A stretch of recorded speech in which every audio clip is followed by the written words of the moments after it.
name is Miguel Lara. I live in the city of Orange. I'm in the Gang Injunctions. First, the thing was we got dismissed, and then we were back on the permanent. It's affecting me emotionally, and also, like, you know, the way I think I feel. Like, I'm not going to go out now. Like, I don't even want to step out. If they see another person on the injunction, we get violated for that. If we're close by. Like it just happened recently last time. Sorry about that. You know, I'm gonna stop them right there for a second because it's kind of confusing. We got dismissed off our gang injunction. About 80 people did, and what happened was the reason why the DA decided to dismiss it was because we were countersuing them, you know, to do depositions, all the police officers, 89 of them, and just Virginia had to get all this proof, and they didn't want to do it because they knew that we were going to expose them, and they didn't want to be exposed. So what they ended up doing, saying, oh, you know what, we'll just go ahead and dismiss everybody, and that's what ended up happening. It was too easy, and I was telling our lawyers, we had ACLU and we had David Hawk. David Hawk is a really well-known lawyer, and what we did, I said, you know, this is too easy, something's not right. They're going to come back and do something. And everybody, oh, victory party and da-da-da, and I said, I don't know. So usually when I get those gut feelings, they're usually right. So what ended up happening, it was true, about a month later, the kids all get served with this paper, and it said it didn't matter if you were dismissed or not, you're now on a permanent injunction. So they brought me the paperwork, and I said, no, they can't do that because originally you were dismissed. So what had happened, ACLU is now picking up a case again. Even though their name is on, there is some that are on a permanent injunction right now. That was because those people never filed paperwork to begin with, either because they didn't show up to our meetings, our community meetings, or because they were in prison or incarcerated, maybe some of them were in jail. And the police or, you know, the sheriffs or whoever they were refused to give them the paperwork because they themselves didn't even know what paperwork they needed to file the papers. So what's happening right now is that really, even though, now he was one of my guys that was dismissed, but they put his brother on it. He's a twin. If he happens to get pulled over for whatever reason or whatever, the cops can make him permanent. But they still cannot do that because now it goes into criminal court. What we're doing right now in the city of Orange is we're gathering all this good stuff, all this information, all the harassment, and now we're taking it to a next level.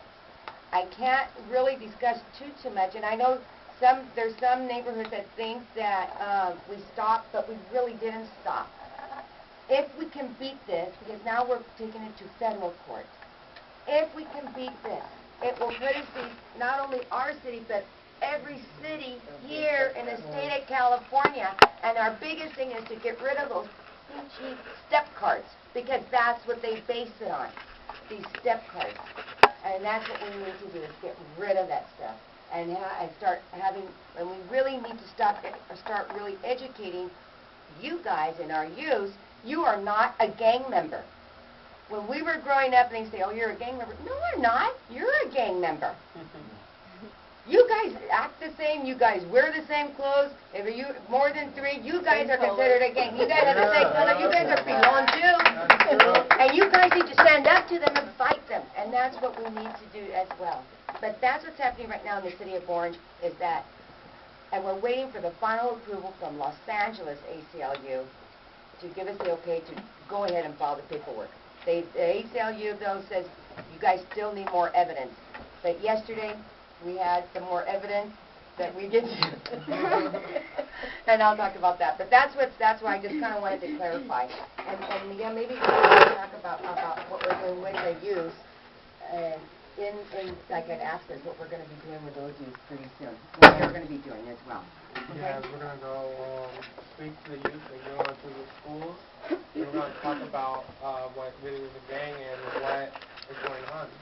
We're going to talk to them and educate them, and like some kids are even pressured and stuff, you know, we need to teach them not to, or like, you know, make them see a bigger picture, you know. It's not always that way, you know. It's better for them to see the things that's happening and let them know what's going around them, so they could probably, think about it and, get smart on it. By educating them, they'll get smarter and probably do something like it. And we also, like, if we're going to be speaking in other places too, you might even go to... Miguel, let me ask you this question, and I also like to ask Yvonne on the panel.